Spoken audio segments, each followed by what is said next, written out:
आइए जानते हैं कि रिचार्ज सिर्फ 28 दिनों के लिए ही क्यों है। मगर क्यों?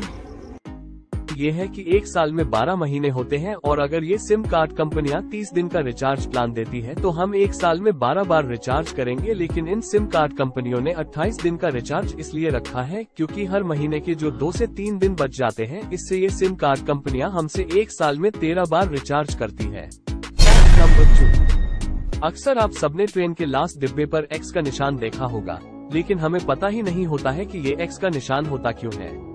तो चलिए जानते हैं ये एक्स का मतलब। जब स्टेशन से ट्रेन गुजरती है तो स्टेशन मास्टर ट्रेन को देखकर यह सुनिश्चित करता है कि आखिरी डिब्बे पर एक्स लिखा है या नहीं। अगर किसी ट्रेन में एक्स लिखा नहीं होता तो वो तुरंत ही रेलवे डिपार्टमेंट को सूचित कर देता है। ट्रेन के आखिरी डिब्बे पर एक्स नहीं होने का मतलब ये है कि ट्रेन के कुछ डिब्बे रास्ते पर ही रह गए हैं, यानी कि 2 डिब्बों के बीच का लिंक टूट गया है और उसी पटरी पर आने वाली सभी ट्रेनों को रोक दिया जाता है। नंबर 3, आइए जानते हैं कि एक ओवर में 6 गेंदें क्यों होती हैं। जोर जोर से बोल के लोगों को स्कीमें बता दे। दरअसल दोस्तों, सन 1889 तक क्रिकेट में सिर्फ 4 गेंदों का ही एक ओवर होता था और फिर 1899 तक 5 गेंद का एक ओवर हो गया था। लेकिन फिर 1822 से 1823 तक 8 गेंदों का एक ओवर हो गया था। लेकिन इन सब ओवर में ये रहा कि कभी इसमें गेंदबाज को दिक्कतों का सामना करना पड़ा तो कभी बल्लेबाज को, क्योंकि 4 गेंदों का एक ओवर जल्दी खत्म हो जाता था और 8 गेंदों का ओवर बहुत लंबा हो जाता था और गेंदबाज बहुत जल्दी थक जाता था। इसलिए इसके बीच का रास्ता निकाला गया और 1979 से 1980 में अंतर्राष्ट्रीय क्रिकेट में वो सिर्फ 6 गेंदों का ही एक ओवर किया गया, जिससे ना गेंदबाज जल्दी थकता था और ना ही बल्लेबाज। फैक्ट नंबर 4, आइए जानते हैं कि अमेज़न नदी पर पुल क्यों नहीं है।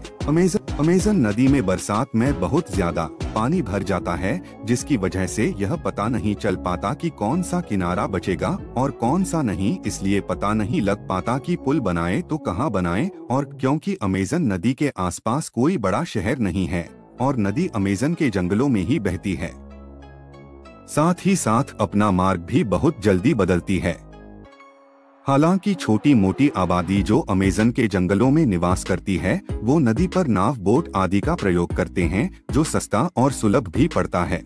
फैक्ट नंबर 5, आइए जानते हैं मंदिर में घंटी क्यों लगाई जाती है। दोस्तों, मंदिर जाते टाइम आपने घंटियों की आवाज सुनी होगी और बड़े चाव से आपने भी घंटी बजाई होगी, लेकिन क्या आपको घंटी बजाने के पीछे का साइंस पता है? दरअसल दोस्तों, कई लोग धर्मों के कई चीजों को डोट अंधविश्वास का नाम दे देते हैं, लेकिन उनमें कई साइंटिफिक बातें भी मौजूद होती हैं। जैसे मंदिर में जो घंटियां लगी होती हैं, उन्हें सिर्फ देवताओं को प्रसन्न करने के लिए नहीं लगाया जाता, बल्कि इन घंटियों का साउंड एक पॉजिटिव एनर्जी भी क्रिएट करता है। यही नहीं, घंटियों के साउंड में जो वाइब्रेशन होती है वो इतनी पावरफुल होती है कि उसके कांटेक्ट में आने वाले जर्म्स या बैक्टीरिया मर जाते हैं। इसलिए ही मंदिरों के आसपास का एरिया काफी सकारात्मक माहौल वाल और बैक्टीरिया से दूर होता है।